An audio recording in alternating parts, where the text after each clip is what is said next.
So, I mean till last video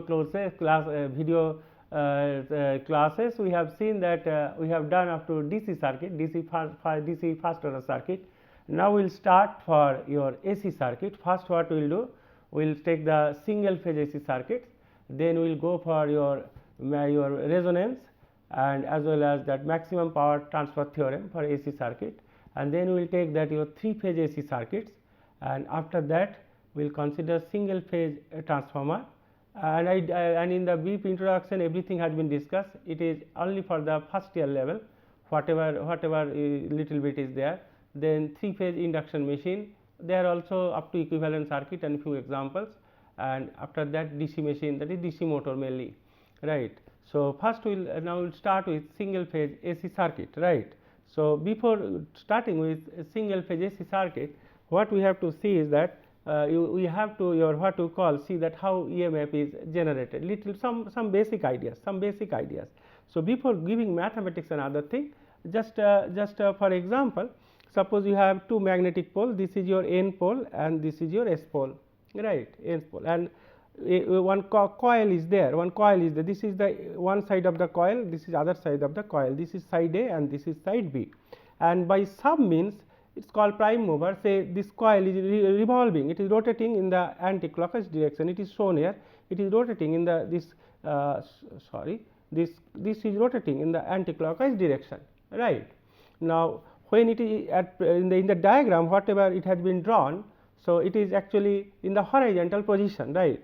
So, flux actually this is N pole and S pole. So, when flux actually going to the downwards from N to S pole, right, it is going to the downwards, then this coil, this is one side of the coil, this is other side of the coil, assuming it is a single turn, right, and with that one resistor is connected here, such that whatever voltage is generated, so some resistance is connected such that your current will flow, right. But our interest is not like that at this level, only thing is that how EMF is generated, right.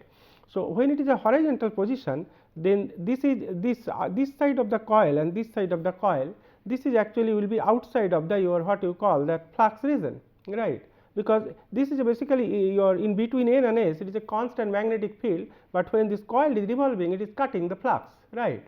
So, in this case, so this side and that side, this is our reference position. So, there will be no flux linkage when it is at the horizontal position. Then if you look into this diagram from here to here, this side is A and this side is B, right. So, this is taking at when it is revolving in this way, this is shown, suppose it is moved or what you call in angle of theta, right, and theta is equal to omega t. So, but when this side is A, means just as this is a conductor, it is shows like this side is A and this side is B. So, this side, suppose when it is horizontal position, this side is A, and when it is this side it is B, say, right, and this position, when it is at this position, this flux are coming, this is from N side and this is from S side, forget about this drawing, this will give it up, right. So, flux actually this is coming like this. So, when it is a horizontal position, this side and this side there will be no it will not link the flux. So, that means at this position that EMF induced at this position will be 0, right. That is whatever in the diagram it is shown. Now, it is revolving in the anti-clockwise direction, this way it is revolving, and suppose making an angle in theta. So, its angular speed is omega, say, then theta is equal to omega t. This is from your physics, you know, right. So, that means so this is at the position, that means this suppose, now let me clear it. Suppose this is your what you call, this side is A and this side is B. So, this breadth of this coil, that means this distance is equal to B, that means this A to B, right. So, this is your what you call, this is the breadth of the coil. So, this is B, right, and length of the coil, this is the length of the coil, this is your L, right. So, area of this one, right, if it is a rectangular one, it is L into B, this is the area of the coil, right. If it is in centimeter square, if it is in meter, you put in meter square, right. So, this is the area, A is equal to L into B, right. So, now let me clear it. So, this is at some angle theta and this is your center, this is the center, right, and it is revolving. So, it is revolving this breadth actually, that means it is making a circle with diameter B, because this is the breadth, this is the breadth, this is the breadth, right. When it is revolving, it is making a diameter your b, and this is a circle is drawn, right. So at any point A, some tangential velocity will be there. So anyway, this point is A and this is L, right, and this is the vertical your what you call vertical component, say AN. There should not be any mix up with that. This is north pole and this is simply AN, right. It is not north pole or anything, it is simply your that capital L letter AN, and this is your M, and this is your O, the origin, this is your O, the origin or center, right, and this angle is theta, that is this angle is theta, then this angle is also theta, this is 90 degree, so this angle is also theta, right, and this point is this point A, right. This is the your what you call basic understand, means when the coil when this position it will rotate say 90 degree, that means this position A will come here and this is your B and this point will come here. At that time, this if you imagine, you will find it is a single turn, you will find all the flux will link to this, that means voltage generated will be maximum, right. So again it is moving, again will come, when A will come to this and B will come to this, it is revolving this way, this is A and this is B, and again it is horizontal position, at that time voltage generation will be 0. So it is a cyclic process, right. So so I hope you have understood, because directly if I give you directly that your sinusoidal current and wave, then feelings will be slightly different. So I started with this kind of thing first, right. So let me clear it. So next is, so if you look at the voltage generated, so EMF generated on one side of the loop is BL V sin theta, that actually from your physics, high secondary physics.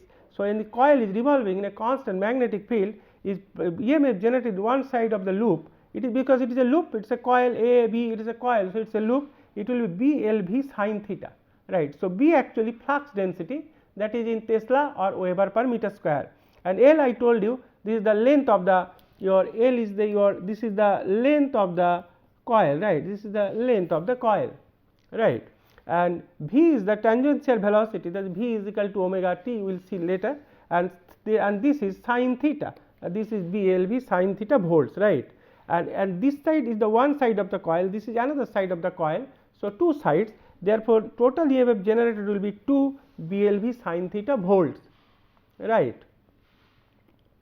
So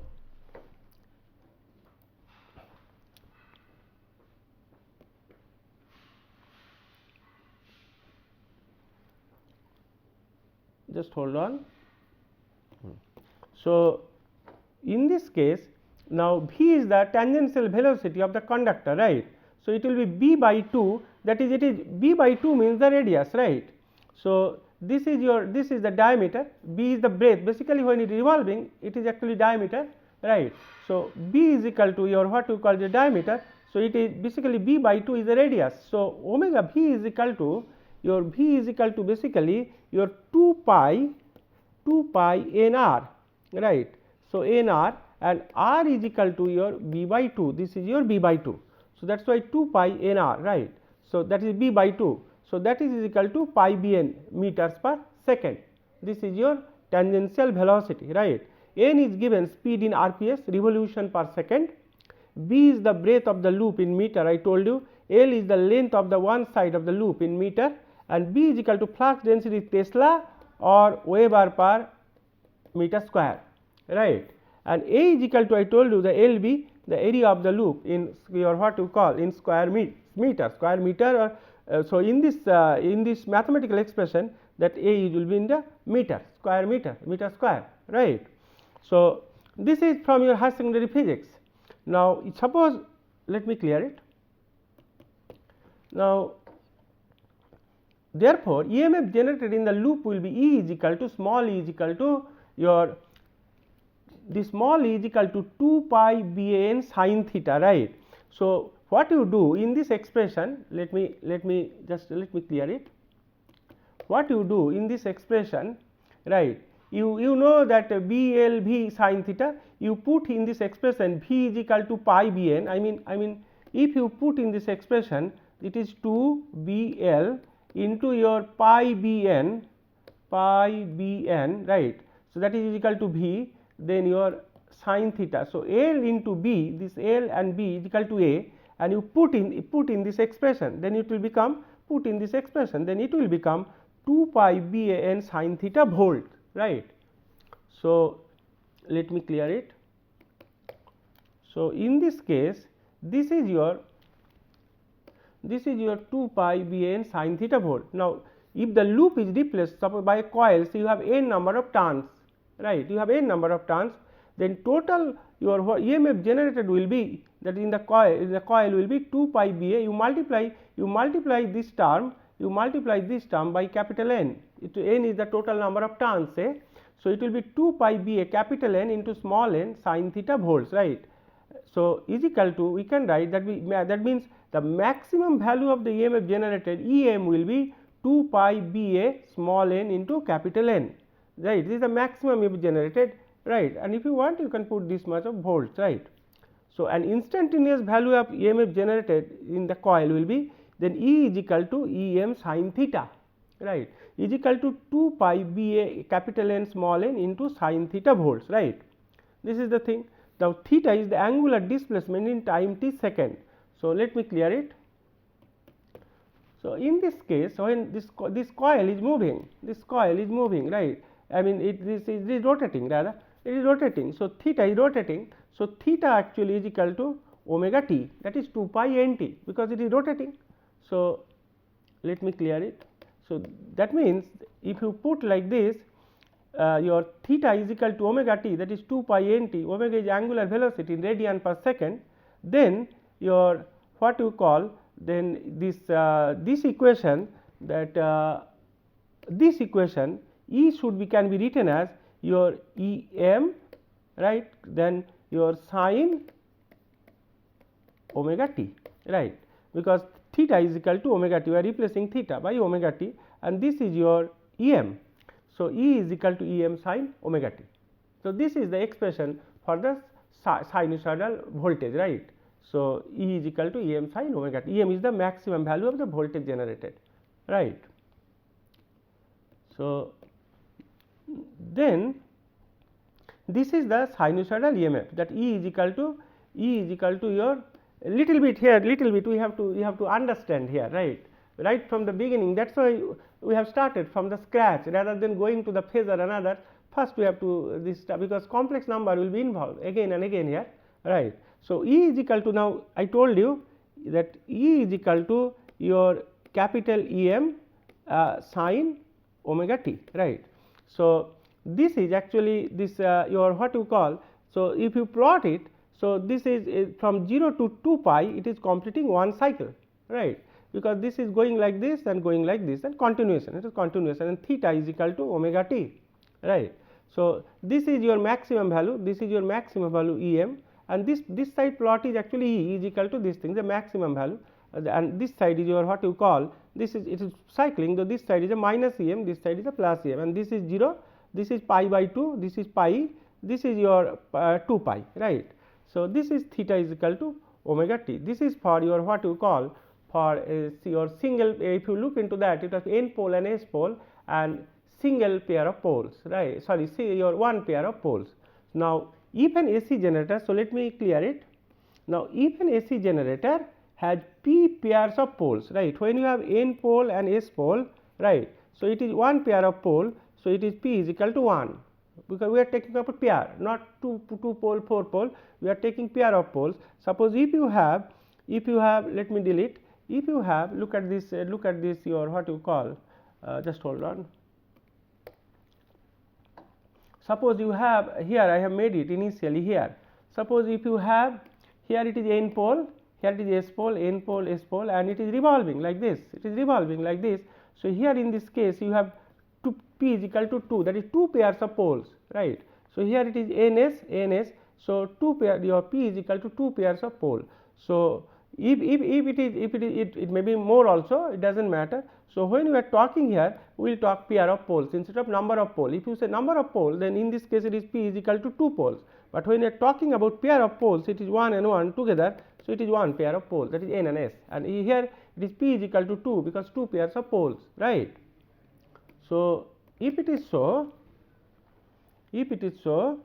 then Therefore, if an AC generator has p pair of poles, its speed and n RPS, the frequency is equal to, the frequency can be f, this small f can be given as number of cycles per second, right.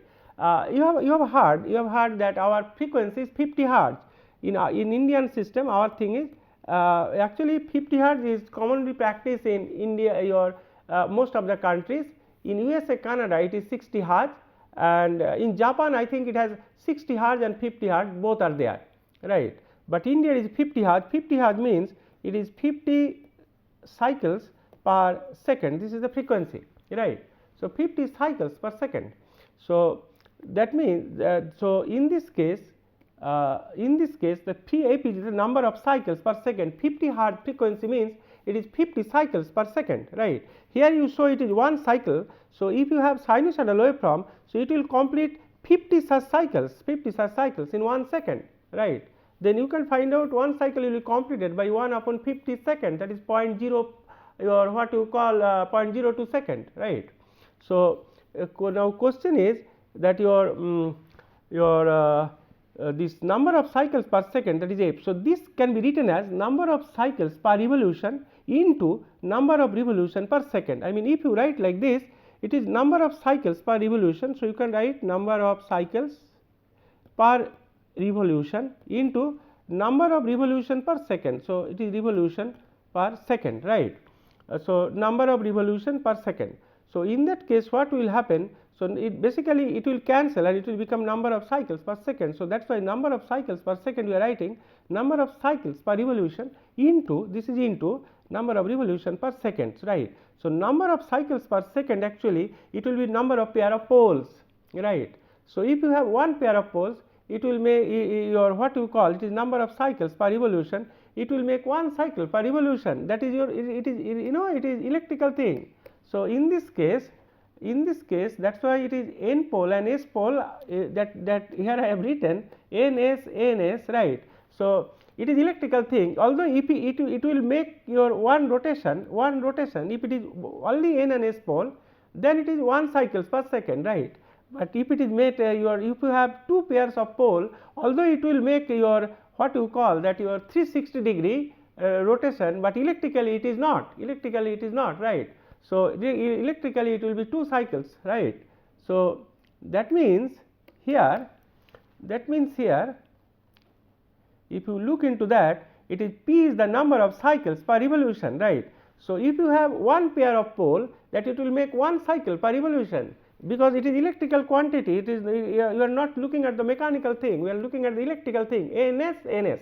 Suppose that means in that your what you call, in that your what you call that this diagram, here you have 2 pairs of poles, although it will rotate your mechanically 360 degree, but it will basically complete 2 cycles, because it will swipe ns and ns, this way flux will link. So that's why this your what you call, that's why number of cycles per second is number of cycles per revolution into number of revolution per second. So this will be P into n, that means P is equal to, this P is number of pole pair. If you have 4 pole pair, if you have 4 poles, that means you have 2 pole pairs, this is pole pairs, right. So 2 pole pairs.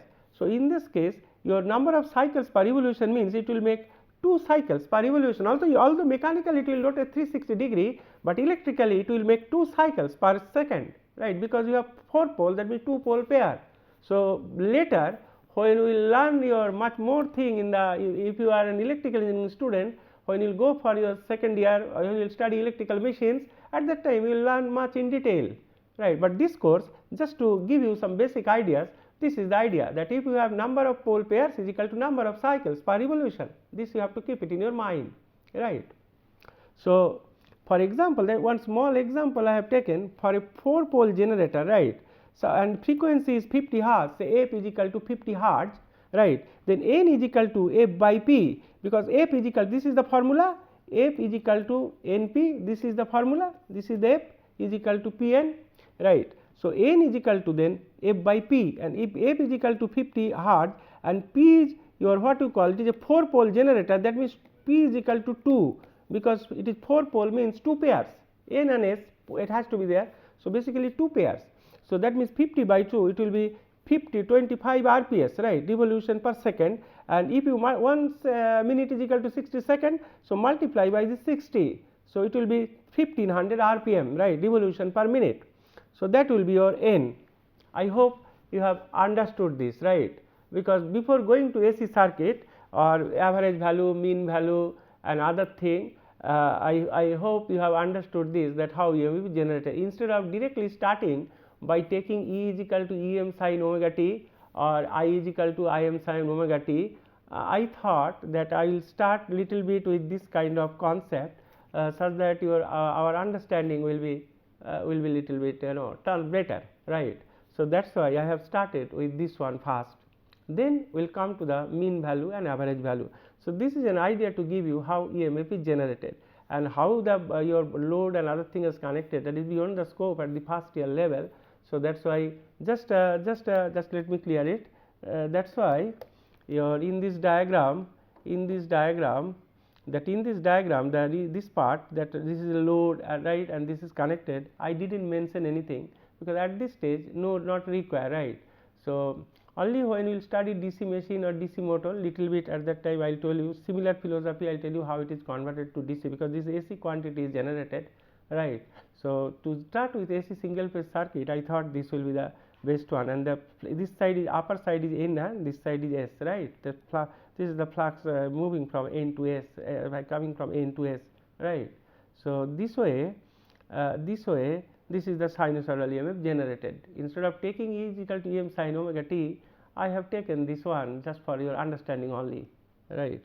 Now we will come to mean value, that is average or mean average value or mean value we call, and RMS value, or we call effective value of an alternating current, because it is alternating, because it is moving plus minus, so alternating current, right. So and it is symmetrical, sin omega t is symmetrical, right, symmetrical waveform, right. It plus and minus side both are same. Area, if you look the plus side and minus side, it is same with the same your what you call time interval, right. So this is average mean, and this is RMS. Sometimes average value we call mean value, and RMS value, that is root mean square value, we will see what is this, is called effective values of an alternating current. Now here for our understanding, what we have done is here we have not taken your what you call a sinusoidal waveform like that. We have taken some waveform but symmetrical. If you look into this side and this side, it is symmetrical, this side is symmetrical, and this is this time period is t, say 0 to t, and this is your this time is t by 2, right. This is t by 2, and this is the, there is 1 2 3 4 5 6 if you take in second and second, right. Now suppose at every at this it is a sampling instant also, now you tell, right. So at this point it is I1 and this is I2, this is I3, I4, I5 and so on. Every your sampling instant or every time whatever you take, the way you take, right. Suppose this I1, I2, I3, up to this you will come up to t by 2, right, up to t by 2 will come. Now this is the current, this is the say current waveform, we will come to this later. So this is the current waveform. So the average value over a half cycle, that is I average, I capital you have taken, I average is equal to I1 plus I2 plus I3 up to IN. I mean you take all the value I1, I2, I3 up to INV or IN divided by your N. You have to consider up to this time interval up to N. So this is actually the average value, or you can do like this, or average value will be find out the area under the curve. This is the and we will make it only over a half cycle, is because this is positive side, this is negative side. So it is symmetrical. If you take average value for the full complete cycle from here to here, it will be 0, because this is positive area, this is negative area, it will become 0. We will not do that. For symmetrical waveform, we will just go up to your half cycle. So only up to this. So up to t by 2, not as a whole, because from this one it will be 0, right. So that is not interest, or in a half cycle. So average value over a half cycle, that's why it is written over a half cycle. It is I1 plus I2 plus I3 up to this one by N. This is the average value, or this one you make area over half cycle. So this is the area, this is the area over the half cycle divided by the length of the base of half cycle, and this length of the base of half cycle is t by 2 up to this, right. So let me clear it. So that means this is my t by 2 and this is t, and this is your, this is the base t by 2. So that means that is divided by the length of the base of the half cycle. So, area of that suppose this I expression is known to you. So, you can integrate 0 to t by 2, then I into dt, because this is the expression for I. This is a some, instead of taking sinusoidal, some symmetrical waveform I have taken, and this divided by your length of the base of the half cycle. So, this is t by 2. So, 1 upon t by 2. So, this is your average value, right. Later we will see the expression, this is the average value. Now, next is that we have to come to the root mean square value, RMS value, or effective value, right. Let me clear it. So, in this case what has been done, that suppose this plot is I square plot, this is I, and if you plot I square. So, it is coming like this, it is your t by 2, and this is t, and this is the origin, this is I, and this is I square, this is I square plot, right. If you plot the I square from, it is this your what you call that, if when you try to find out the root mean square value, this area, this is positive side now, because it is square, this was negative, but if you square it, it is going like this. So, if for making your RMS value half cycle or full cycle, it will give the same result, because area of this one and area of this one is same. So, anyway we will consider this half cycle only, because these are same area. If you consider 0, if you consider 0 to t by 2, right, if divide by t by 2, or 0 to t divided by t, in that case both will be covered. So, ultimate meaning is same. So, we will consider only your what you call only the half cycle, right. Even if you take the full cycle for RMS value, it will give the same result. So, let me clear it. So, in this case what is happening, similarly like here I1 at, if suppose 1, 2, 3, 4, you can calculate your, this is I1 square, this is I2 square, this is your I3 square, like this. Here it is I1, I2, I3, but this is square, because this is square, right. So, whatever value you will get, this is I1 square, this is I2, this is 1, this is 2, this is 3, like this up to t by 2, and this is t, right. So, if you have some n such value, before going to that in terms of t, if you have some n such values, right, then it will be your average, your what you call root depends on the heating effect, that is the square of the current, because in DC circuit we have studied that power loss is equal to I square R, right. So, root mean square value depends on the heating effect, that is square of the current. As soon as we are taking in terms of square of the current, basically it depends on the heating effect, because I square R we have seen, I square R loss in the DC circuit, same will be applicable to your AC circuit also, we will come to that. So, therefore, the average heating effect is proportional to I1 square plus I2 square up to IN square divided by N, right. You have such N such I1, I2, IN square values, and divide by N, right. This is the average heating effect, which is proportional to, this is proportional to, right, I1 square plus I2 square up to IN square divided by N, right. So, let me clear it. So, in this case, suppose now how we get the RMS value, suppose I be the value of the direct current to produce the same heating in the same resistor as produced by by alternating current, right. So, we have to assume something, that I be the value of the direct current to produce the same heating in the same resistor as produced by the alternating current, right. So, then what we can do is, we can write I square is equal to I1 square plus I2 square up to IN square divided by N, right, or I is equal to square root of I1 square plus I2 square up to IN square, sum it up, divided by your N, right. This is total square root, or this one, basically this is area of this curve, I square curve, this curve only, and this is your time t by 2, this is t, we will take half cycle. So, this is your t by 2, therefore, this is area of I square curve divided by the length of base, under root, this is under root, area of the I square curve. So, this is the area of the I square curve divided by the length of the base, that is your t by 2, 0 to t by 2. So, it is t by 2 minus 0, so t by 2 your base.